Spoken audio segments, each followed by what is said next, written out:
Hey everybody, Mark Dawes here. Now, just look at that. This is a nice little walk I do. I hope you can hear me over the sound of the waves. Now, I come out here because this is my placebo. And you probably know what a placebo is. A placebo is like an inert substance, normally related to something like a sugar pill, which someone takes, as opposed to a real medical drug. But the placebo actually has the same effect in making you better, in some cases more so, than the actual chemicals contained within a medical drug. But placebos can also be the process of your thoughts as well, because when you think a certain way, let's say in a functional, productive, happy, positive way, then your brain sends signals via energy and via neural connections to the hypothalamus of your brain, which is your own mini drug manufacturing pharmaceutical company in your head.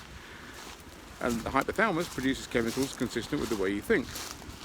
So if you're having good, productive, positive thoughts, you're going to produce good, productive, positive chemicals, which go into amino acid peptides. And those amino acid peptides are distributed through your body and connect with every one of the 60 to 100 trillion or so cells in your body. So you're nurturing your biology through your psychology, which is the way you think. Now that's the placebo effect. But what about the opposite? What about the nocebo effect? Because the nocebo effect is basically where the opposite occurs. You have a negative thought. That negative thought produces negative chemicals, negative signals. That goes to the hypothalamus of your brain. That then produces negative amino acid peptides, which go to every one of the 60 to 100 trillion cells in your body.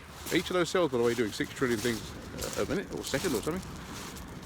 And it pollutes them. Now, people like Bruce Lipton have done massive amounts of research on this, and it shows that destructive thinking damages your health. It damages your body physically. Now, there are certain strands within the cells in your body that tell people, scientific people, professionals in this field, whether you're aging prematurely or whether you're going to live longer. Telomeres they are. And people who meditate, people who think positively, people who have a positive outlook, who are functional, have longer telomeres than people who don't. So if you want to affect your own health, and you're the best person to do this, you need to think in a positive, constructive and happy way. There is no choice. So if something's upsetting you, making you angry, making you sad, making you miserable, particularly on a consistent basis, and you're thinking like that, or should I say this, you're choosing to think like that, you're choosing to affect your body in a very, very destructive way.